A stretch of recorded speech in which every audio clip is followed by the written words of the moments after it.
Family welcome to జున్ను bun world. నేనైతే ఇవాళ మీకు బోడ కాకరకాయ కర్రీ చూపిపోతున్నాను అనమాట. ముందుగా బోడ కాకరకాయలు అయితే కట్ చేసి పక్కన పెట్టుకోవాలి. తర్వాత ఆనియన్స్ టమాటా కట్ చేసి పక్కన పెట్టేసుకోవాలి. మీ సైడ్ దీన్ని ఏమంటారో కామెంట్ చేసేయండి. మేమైతే బోడ కాకరకాయ అంటాం అనమాట. ఇంకా కడాయి పెట్టి అందులో 2 టేబుల్ స్పూన్ ఆయిల్ అయితే యాడ్ చేసేసుకోవాలి. తర్వాత ఆయిల్ హీట్ ఎక్కాక అందులో ఆవాలు జీలకర్ర అయితే వేయాలి. ఇంకా తర్వాత అయితే కట్ చేసేసుకున్న ఆనియన్స్ బాగా వేయించాలన్నమాట.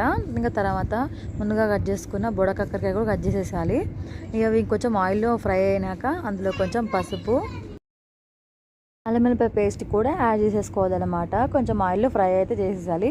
ఇంకా తర్వాత ఉప్పు కూడా టొమాటో ముక్కలు కూడా యాడ్ చేసేసుకోవాలి. ఇంకా తర్వాత బాగా ఫ్రై చేసేసుకొని తర్వాత వాటర్ అయితే యాడ్ చేసేసుకోవాలి. ఇంకా వాటర్ యాడ్ చేసుకున్న తర్వాత అయితే మూత పెట్టేసి హై టు సిమ్లో అయితే పెట్టేసేయాలన్నమాట మంట అనేది.